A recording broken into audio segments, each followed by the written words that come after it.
भक्तजनों, विस्पति भगवान तो वो भगवान है कि जो लोग उन्हें आदर पूर्वक मानते हैं उन पर विस्पति भगवान अपना कृपा कर देते हैं, उनकी तकदीर बदल देते हैं।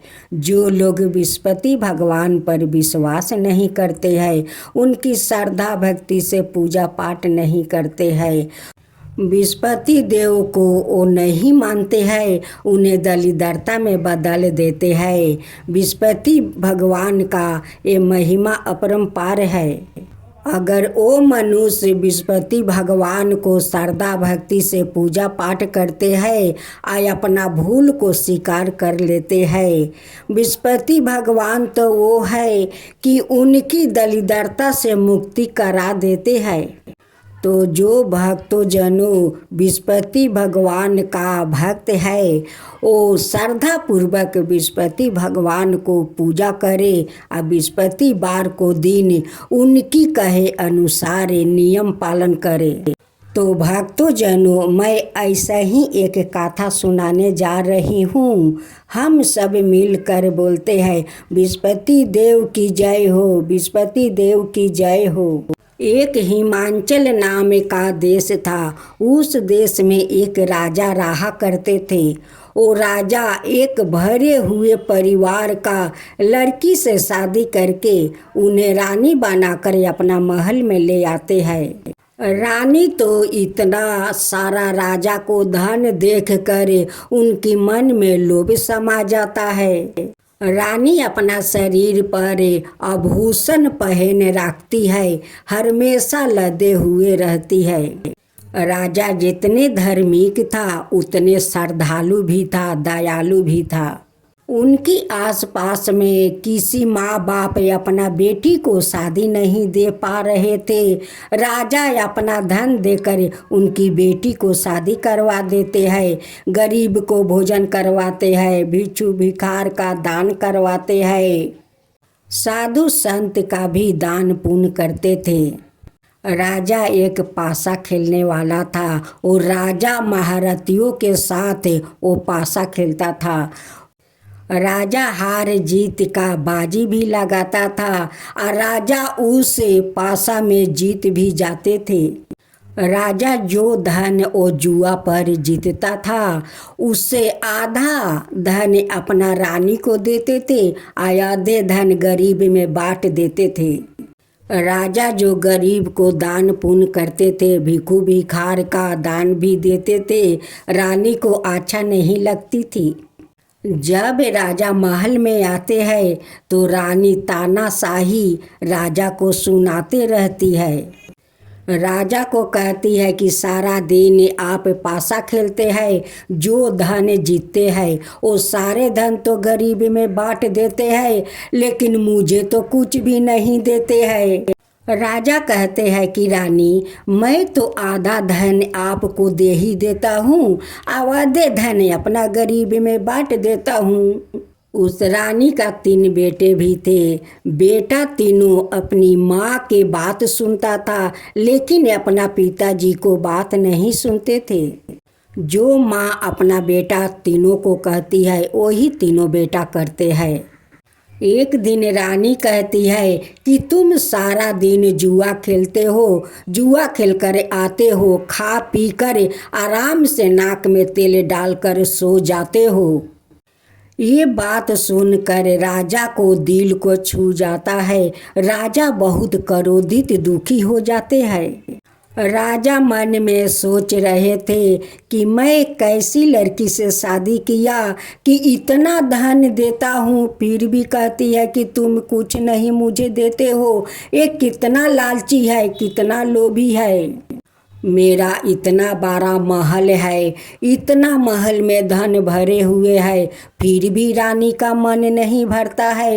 ये कितना लालची औरत है। यही सोच कर राजा जंगल में चले जाते हैं और एक वृक्ष के पास जाकर बैठ जाते हैं और यही सोचते सोचते राजा वहीं पर सो जाते हैं। उस दिन बृहस्पतिवार का दिन था। जब राजा सो रहे थे, बृहस्पति भगवान साधु रूप में आते हैं और राजा को कहते हैं, बेटा उठो, बेटा उठो। राजा चौंक जाते हैं और उठ कर बैठ जाते हैं। कहते हैं कि बाबा आप इस जंगल में भेष रूपी धारी बृहस्पति भगवान कहते हैं कि बेटा तुम भी तो इस जंगल में अकेले इस वृक्ष के पास सो रहे थे। राजा अपनी सारी कहानी उस संत को बताते हैं। इधर रानी का महके वाले सब आते हैं और रानी को पटा फुसला कर सारे धन लेकर चले जाते हैं। अब तो रानी का जो भी थोड़ बहुत बचा था वो भी नष्ट होने लगा। भेष रूपी धारी बृहस्पति भगवान कहते हैं कि बेटा आज तो बृहस्पतिवार है और तुम तो काल से अभी तक कुछ नहीं खाया पिया है। आज तो तुम्हारा बृहस्पतिवार का व्रत भी हो गया है। मेरे पास थोड़ा चंद मृत है, लो ग्रहण कर लो कि तुम्हारा व्रत टूट जाए। राजा उस चंद मृत को ग्रहण करते ही राजा का शरीर में शक्ति आ जाता है और ढेकार मारने लगते हैं। राजा कहते हैं कि महाराज ये चंद मृत तो ग्रहण करके मेरा पूरा पेट भर गया, मेरा ढेकार भी आ रहा है। साधु महाराज कहते हैं कि ये तो बृहस्पति भगवान को प्रसाद है, इसलिए तो तुम्हारा पेट भर गया। तुम भी तो बृहस्पति देव को मानते हो, उनकी श्रद्धा पूर्वक से पूजा पाठ करते हो। राजा उस संत महाराज को पैर पकड़कर कहते हैं, महाराज आज तो मेरा पास कुछ नहीं है कि मैं आपको दे सकूं, आप उल्टा मुझे चंद मृत देकर मुझे आज व्रत तुरवाया है। संत महाराज कहते हैं कि बेटा कोई बात नहीं, तुम जाओ विष्णु धाम जाओ। उस धाम में एक वृक्ष है, उस वृक्ष के पास तुम खोदना, देखना मोहर भरे हुए कलश तुम्हें मिलेगा। राजा संत का कहे अनुसार वो विष्णु धाम जाते हैं। उस वृक्ष के पास खोदते हैं, खोदते खोदते देखते हैं कि एक मोहर भरे हुए कलश है। वो कलश को निकालते हैं। उस मोहर भरे हुए कलश राजा लेकर उसी वृक्ष के पास बैठे हुए हैं। दूसरा देश के राजा का महल में चोरी हुआ था, उसलिए उनकी सारे नौकर चाकर उस चोर को ढूंढने के लिए उस जंगल में पहुंचा जहां राजा मोहर के भरे हुए कलश लेकर बैठा था। उस राजा का नौकर इस राजा का चोर समझकर पकड़ लिया और पकड़कर राजा को पास ले गया। उस नौकर जाकर उस राजा को कहता है कि देखिए राजा साहेब, हम लोग चोर को पकड़ लिया, ये चोर आपका धन लूट कर भाग रहा था। ये राजा उस राजा से कहते हैं कि मैं चोर नहीं हूँ, मैं आपको धन लूट कर नहीं भाग रहा था। मुझे तो एक संत महाराज बोला कि तुम विष्णु धाम जाओ, वहाँ पर एक वृक्ष है, वृक्ष के पास खोदना, वहाँ पर मोहर भरे हुए कलश मिलेगा। मैं आकर वहाँ पर खोदा तो मुझे यही कलश मिला, मैं चोर नहीं हूँ। उस राजा ने इस राजा को बात नहीं सुना और उस राजा को कारागार में बंद करवा दिया, सारे मोहर ले लिया। अब तो राजा उस कारागार में रोते हैं और बृहस्पति भगवान को याद करते हैं। बृहस्पति देव उस राजा का सपने में दर्शन देते हैं, कहते हैं कि आए राजा, तू किसको पकड़ा है? वो राजा चोर नहीं है, वो तुम्हारा जैसा वो राजा है। अपना रानी के कारण वो आज वो बहुत तकलीफ में पड़ा है। अगर तुम उसका धन नहीं लौटाया तो तुम्हारा ये राजपाट मैं ध्वंस कर दूंगा। जब राजा को अंगी टूटा तो बृहस्पति भगवान को स्मरण करने लगा। अपना नौकर से बोलता है कि जाओ उस आदमी को कारागार से छुड़ा कर लाओ मेरे पास। उस राजा का नौकर जाता है और उस राजा को कारागार से छुड़ा कर इस राजा के पास ले आता है। उस राजा ने इस राजा से उनकी कारण पूछा। इस राजा ने उस राजा का अपना रानी के बारे में सब कुछ बता दिया। इस राजा का बात सुनकर उस राजा ने अपने आधे राजपाट उस राजा को सौंप दिया। राजा कहते हैं कि मेरा एक बहन है, उससे आप विवाह कर लीजिए और इस राजपाट को भोग करिए। इस राजा उस राजा का बहन से विवाह करते हैं। अब बृहस्पतिवार का दिन बृहस्पति भगवान का धाम धूम से दोनों राजा मिल कर बहुत धाम धूम से उनकी पूजा किया। इस राजा को तो बृहस्पति भगवान को दिए हुए धन भी मिल गया और राजपाट भी मिल गया। हे बृहस्पति भगवान, जैसे आप उस राजा पर कृपा किया वैसे ही सबका ऊपर कृपा कीजिए। हे बृहस्पति भगवान, सबका ऊपर कृपा कीजिए। जो आपका कथा कहता है उन पर भी कृपा कीजिए। जो आपका कथा सुनता है उन पर भी कृपा कीजिए। बृहस्पति देव की जय हो, बृहस्पति देव की जय हो।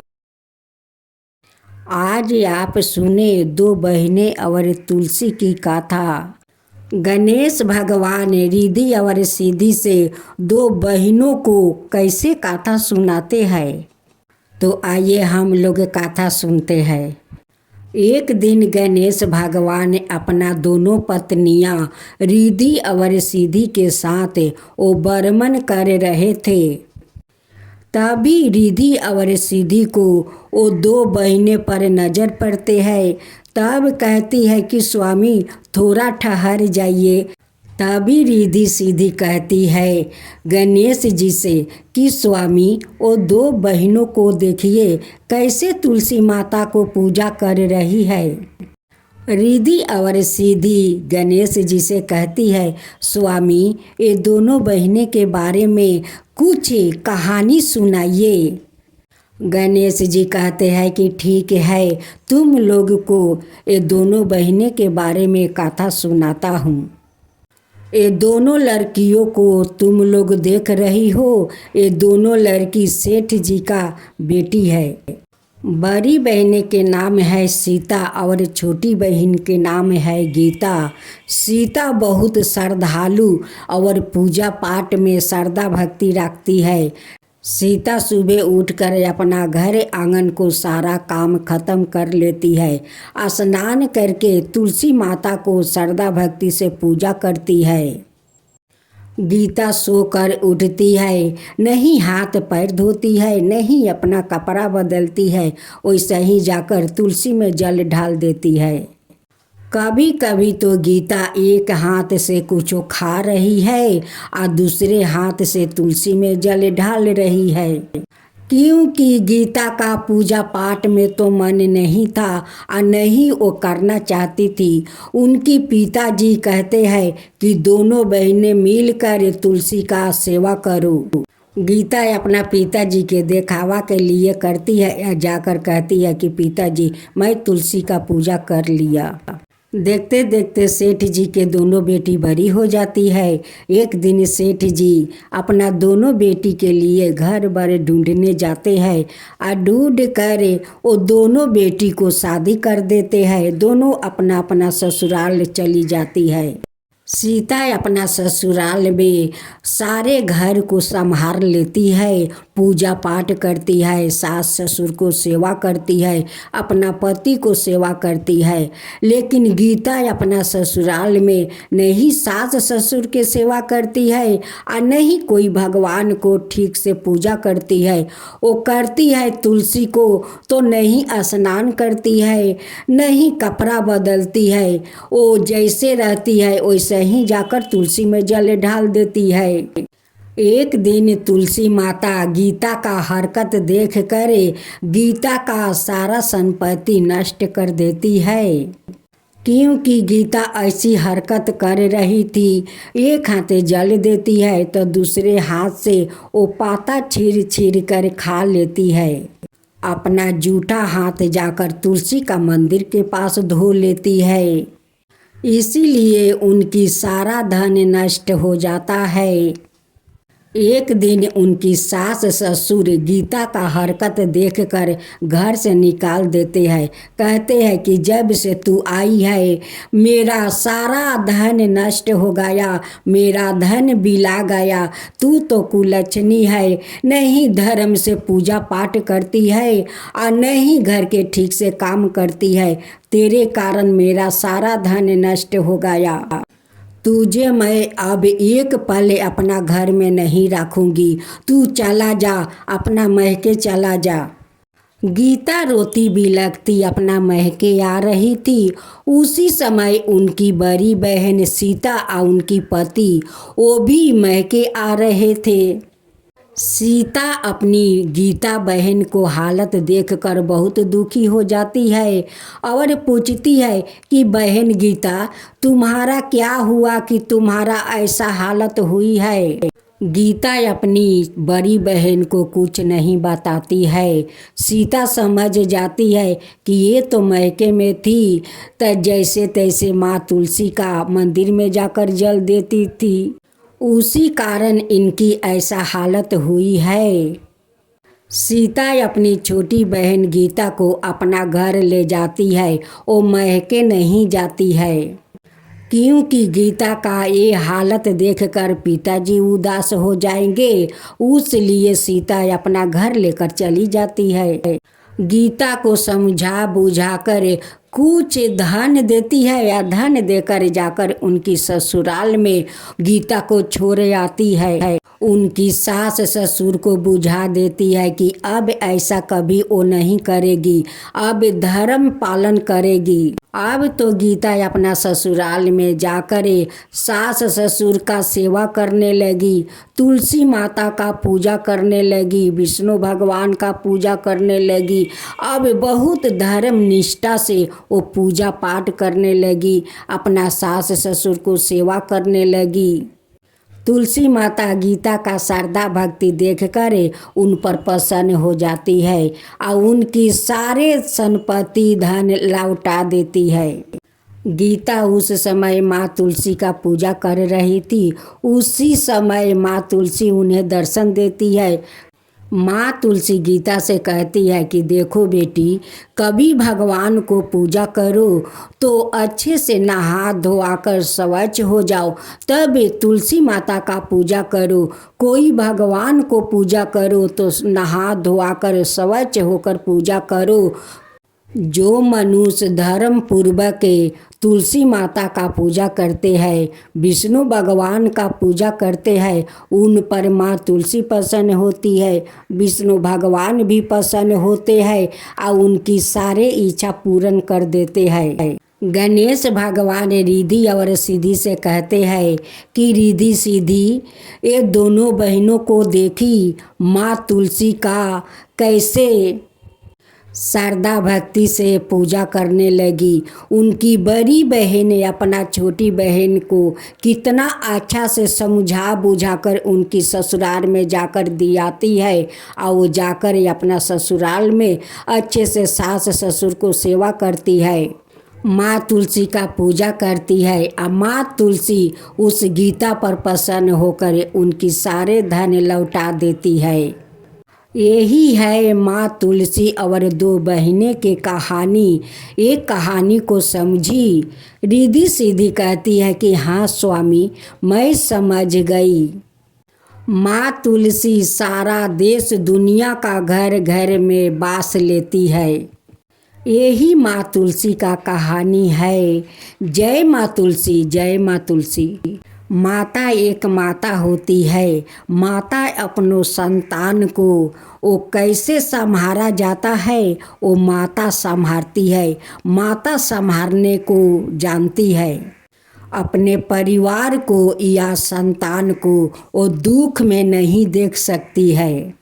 माता का तो ममता ऐसे ही होती है कि अपना संतान को वो दुख तकलीफ में नहीं देख सकती है।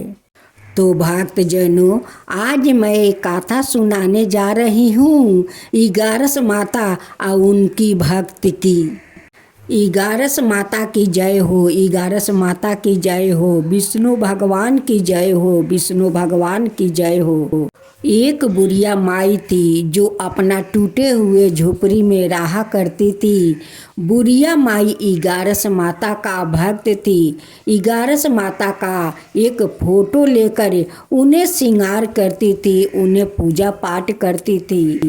बुढ़िया माई सुबह सुबह उठ जाती है, अपना घर का सारा काम कर लेती है, करके वो गंगा या स्नान करने चली जाती है। उनके घर से थोड़ी दूरी पर गंगा थी, उसी गंगा में स्नान करने चली जाती है। जब बुढ़िया माई गंगा या स्नान करके आती है तो एक टूल पर खूब सुंदर आसन बिछा देती है और उसी आसन पर इगारस माता का फोटो रख देती है। उन्हें श्रृंगार करती है, उन्हें भोग लगाती है और श्रद्धा भक्ति से उन्हें आरती करती है।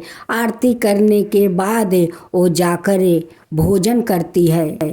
एक दिन की बात है, एक दिन बुढ़िया माई का थोड़ा तबीयत खराब था।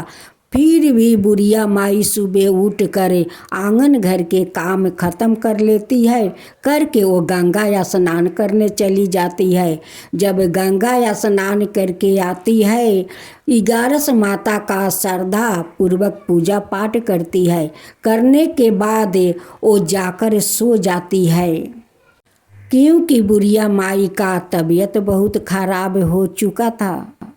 अब तो इगारस माता का बहुत चिंता होने लगी कि अब मेरा कौन श्रृंगार करेगा, कौन भोग लगाएगा, कौन आरती करेगा। मेरी बूढ़ी माई तो बीमार पड़ गई है।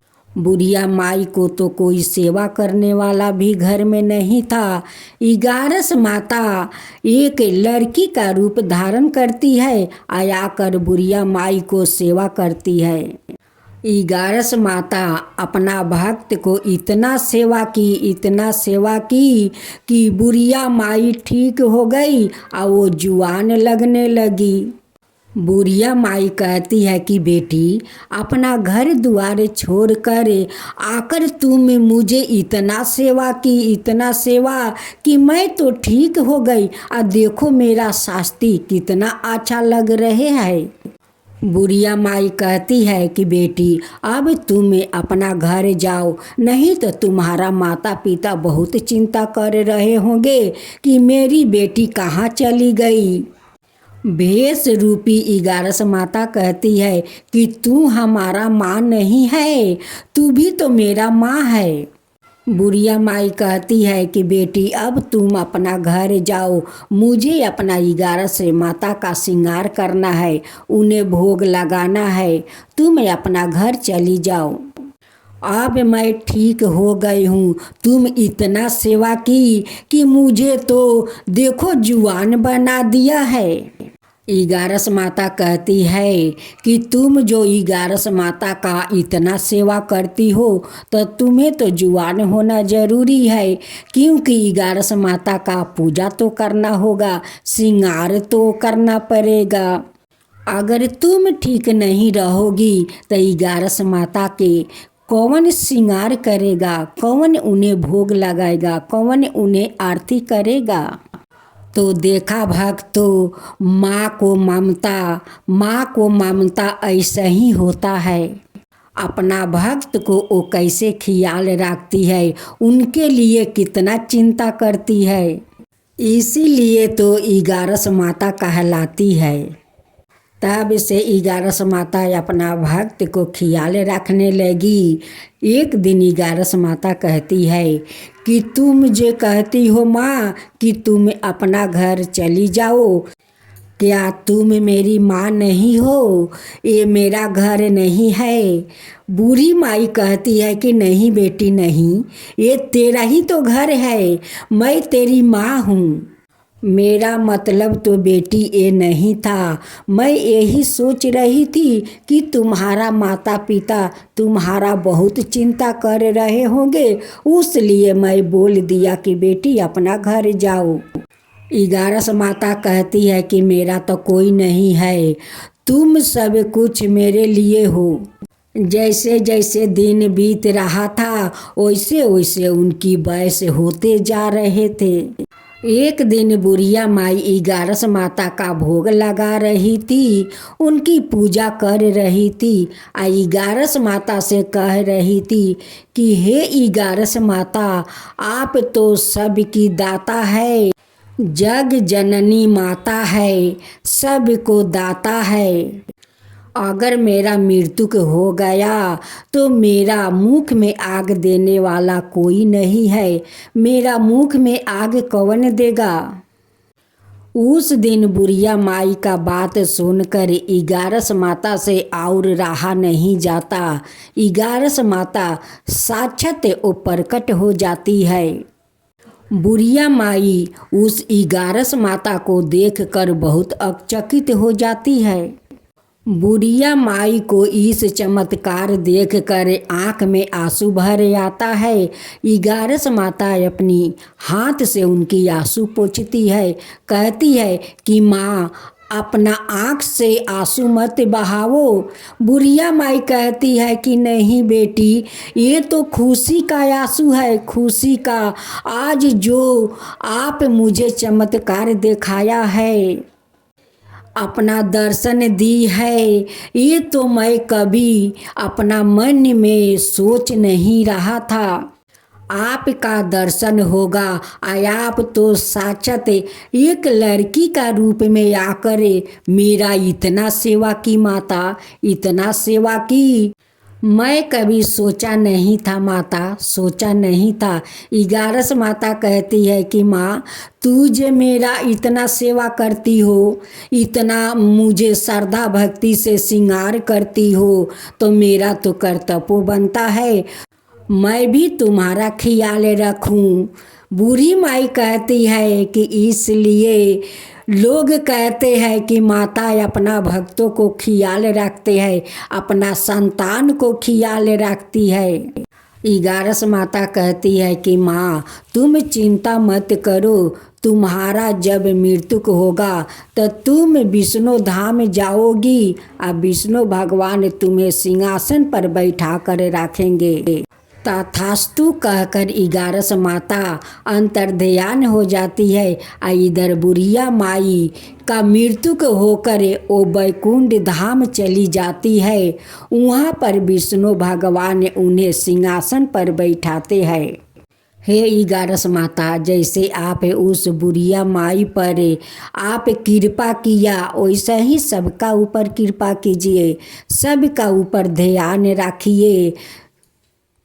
जो आपका कथा कहे उन पर ख्याल रखिए, जो आपका श्रद्धा भक्ति से कथा सुनते हैं उनको भी ख्याल रखिए। हे 11 माता, उनको भी ख्याल रखिए। 11 माता की जय हो, 11 माता की जय हो। भक्त जनों, आज आप सुने आषाढ़ मास की द्वादशी व्रत कथा। 12 पुराण के मुताबिक इस तिथि पर तांबे की उत्पत्ति हुई थी। यह धातु भगवान विष्णु की तपस्या करने वाले असुर के मांस से बनी है। इसकी कथा है कि एक असुर ने सालों तक भगवान विष्णु की तपस्या कर वरदान में मांगा है कि मरने के बाद मेरे शरीर की भी पूजा हो। भगवान विष्णु ने वरदान दिया। जब देवताओं और असुरों को युद्ध हुआ तो उस राक्षस को भगवान विष्णु ने ही अपने चक्र से मारा। फिर उस राक्षस के मांस से तांबा बना। वो राक्षस भगवान का भक्त था, इसलिए भगवान विष्णु को तांबा प्रिय है। आषाढ़ द्वादशी की पूजा और व्रत अग्निष्ट होम के बराबर है। आषाढ़ महीने के कृष्णा पक्ष की द्वादशी तिथि पर गंगा और यमुना सहित किसी भी पवित्र नदी में स्नान करने की परंपरा है। इस तिथि पर मथुरा में यमुना जल में तिल मिलाकर नहाने के बाद भगवान विष्णु की पूजा फिर अन्न और कपड़े के साथ ही तिल का दान करना चाहिए। ऐसे करने से अग्निष्ट होम करने जितना पुण्य मिलता है। आषाढ़ महीने के शुक्ल पक्ष की द्वादशी तिथि पर उपवास रखते हुए पानी में गंगा जल डालकर नहाना चाहिए। इस दिन अन्न दान करने का विशेष महत्व बताया गया है। स्कंद पुराण का कहना है कि ऐसा करने से मिलने वाला पुण्य कभी खत्म नहीं होता है। आषाढ़ द्वादशी पर सूर्य उदय से पहले तिल के पानी से नहाए, सफ़ेद या पीले कपड़े पहनकर 16 प्रकार की चीज़ों से भगवान विष्णु की पूजा और अभिषेक करे। पूजा में खास तौर से तांबे के बर्तन का इस्तेमाल करें। इस बर्तन में भगवान विष्णु को स्थापित करें। शंख में जल दूध भर कर अभिषेक करना चाहिए। पूजा के बाद चंदन फूल, धूप और कमल का फूल जरूर चढ़ाए। इसके बाद तुलसी पत्रा चढ़ाकर केला या किसी भी मौसमी फलों का नैवेद्य लगाए। ऐसा करने मिलने वाला पुण्य कभी खत्म नहीं होता। नरसिंह द्वादशी से जुड़ी कथा पुराणों में वर्णन मिलता है कि प्राचीन काल में एक अत्यंत ज्ञानी ऋषि थे जिनका नाम था कश्यप। यद्यपि उनकी कई पत्नियां थीं, लेकिन दीति और अदिति सबसे प्रमुख थी। इस प्रकार अदिति के गर्भ से देवता और दीति के गर्भ से दैत्यों की उत्पत्ति हुई। दीति के 2 पुत्र हुआ, पहला हिरण्याक्ष और दूसरा हिरण्यकश्यप। यह दोनों ही असुरी प्रवृत्ति के थे। भगवान विष्णु ने 12 अवतार में पृथ्वी की रक्षा के लिए हिरण्याक्ष का वध कर दिया था। ऐसे में अपने भाई की मृत्यु से क्रोधित होकर हिरण्यकश्यप ने प्रतिशोध लेने का संकल्प लिया। उसने ब्रह्मा जी की कठोर तपस्या की और उन्होंने प्रसन्न होकर अजर अमर होने का वरदान मांगा। उसने कहा, भगवान मुझे ऐसा वरदान दीजिए कि ना मैं दिन में मरूं, ना रात में, ना पृथ्वी पर मरूं, और ना आकाश में, ना पाताल में, ना देव से मरूं, ना दानव से। इतना सुनकर ब्रह्मा जी ने कहा, तथास्तु हिरण्यकश्यप। यह वरदान पाकर हिरण्यकश्यप ने स्वर्ग पर आक्रमण कर दिया, जिसमें देवता पराजित हो गया। अजय होने के कारण हिरण्यकश्यप तीनों लोकों का स्वामी बन गया और उसे अपनी शक्ति पर इतना अहंकार हो गया कि वो स्वयं को सर्वशक्तिमान समझने लगा। अहंकार में अंधे हो चुके हिरण्यकश्यप का अत्याचार बढ़ने लगा। कुछ समय पश्चात उसकी पत्नी कयाधु ने एक पुत्र को जन्म दिया, जिसका नाम रखा गया प्रहलाद का स्वभाव अपने पिता से विपरीत साधु परावृत्ति के साथ वो भगवान श्री हरि की भक्ति में बेहद विश्वास रखता था।